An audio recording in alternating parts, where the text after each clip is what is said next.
Bismillahirrahmanirrahim. Assalamualaikum warahmatullahi wabarakatuh. My name Noor Balqis Amani binti Muhammad Yusuf 1171053. I'm from TAB 5 and my research proposal is the relationship between loneliness and anxiety. The problem statement for this proposal is the increasing of loneliness issue among adolescents is a concern of all parties, whether from the parents, the group, or the world. The loneliness issue also might cause other negative impact in everyday life. Hence, the purpose of this research is to study whether or not loneliness can cause anxiety among adolescents. Nevertheless, the main emphasis of this study is amongst university students on adolescents. For research question and research objective, the first one for research question, what is the relationship between loneliness and anxiety among USIM students? What is the different level of anxiety among male and female students? And how the loneliness can lead to anxiety among students? While research objective, the first one is to investigate the relationship between loneliness and anxiety among USIM students. Second, to study the different levels of anxiety among male and female students. And the last one is to study whether the loneliness can lead to anxiety among students or not. I will continue on definitions. The first one is loneliness. From conceptual definition, loneliness defined as a situation in which a person experiences quantitatively or qualitatively a subjective deficiency in social relations. And there are two distinct types of loneliness. The first one is a deficiency of close and intimate relationships leading to emotional loneliness and the lack of a network of social relationships leading to social loneliness. And for this research operational definition in this study, the researcher wants to see the loneliness among undergraduate students. Second is anxiety. Anxiety is a negative mood characterized by the physical symptoms of physical tension and apprehension about the future. In humans, it can be a subjective sense of unease, a set of behaviors such as looking worried and anxious or fidgeting, or a psychological response that originates in the brain and is reflected in increased heart rate and muscle tension.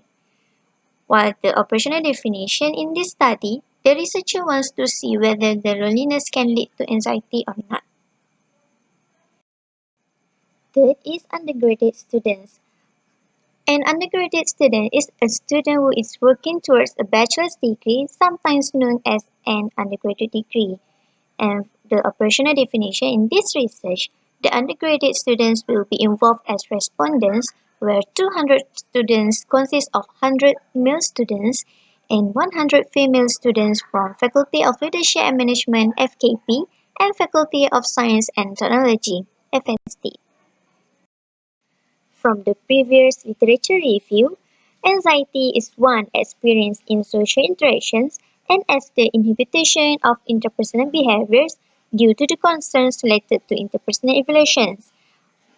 Shyness is also an important factor for social relationships whose link with and prediction of loneliness was confirmed in many studies across different cultures. While Ruger and Kalish found that cumulative support was significantly associated with boys' anxiety and unrelated to girls' anxiety. And the last one, that cumulative support was associated with decreased adolescent loneliness and social anxiety.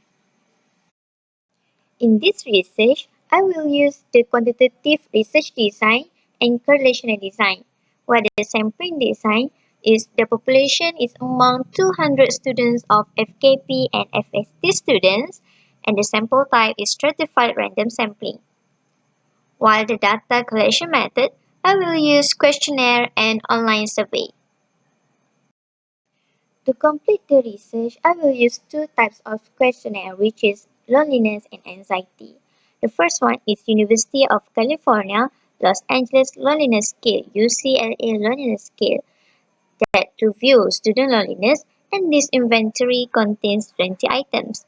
And the second one is I will use state 3 anxiety inventory, which is to measure anxiety. This questionnaire have two sections, which is S anxiety scale and T anxiety scale.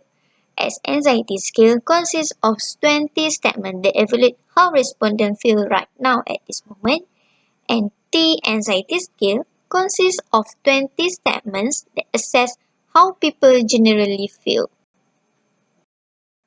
And the last one is data analysis method. To view the validity and the reliability, I will use statistical package for social science SPSS, and I also use the test techniques, and the last one is Pearson correlation analysis. So this is the roughly of my research. Thank you.